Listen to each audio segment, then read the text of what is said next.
नमस्कार, माझं नाव आर्यन अविनाश भिसे आहे. मी इयत्ता 6वीत आहे.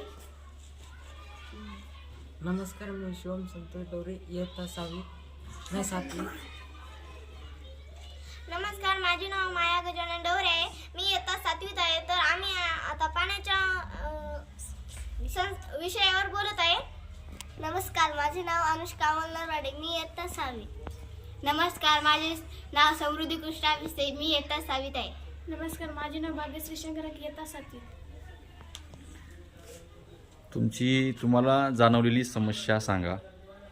आमच्या शाळेत पिण्याचे पाणी दुपारपर्यंतच राहायचे. त्याची काळजीपूर्वक पाणी वापरत नसत.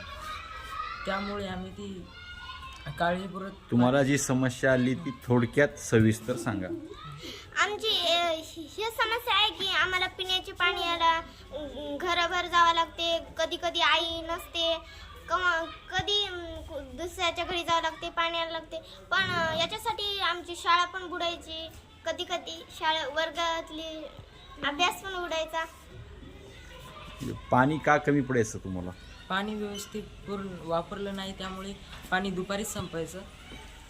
व्यवस्थित वापरत नसत म्हणजे व्यवस्थित म्हणजे प्रेशर जास्त ठेवणे,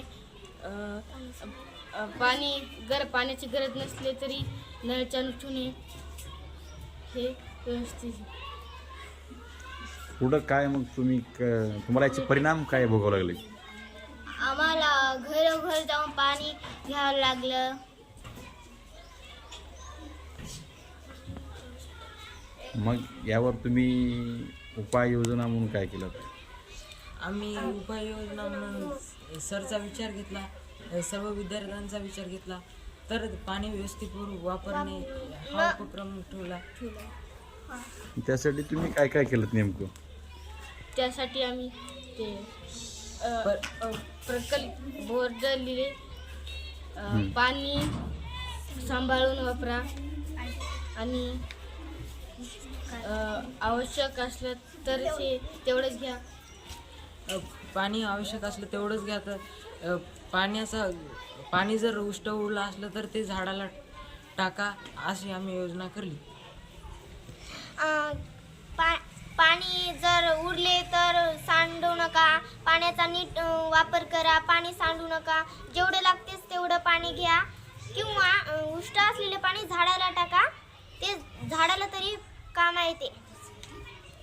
पाण्याचा वापर काळजीपूर्वक करावा. जेवढे लागते तेवढेच पाणी घ्यावे आणि पाणी जिरवा आणि पाणी अडवा. पाणी सांडू नये. पाण्याचं तेवढं वापर लागतं तेवढंच करावा. जास्त सांडावंडा करू नये. पाणी उरले झाडाला टाका. नळाचा प्रेशर कमी करून हात धुवावे. नळ चालू ठेवू नये. पाणी उरलेले सांडू नये. जल ही जीवन आहे. नमस्कार. नमस्कार.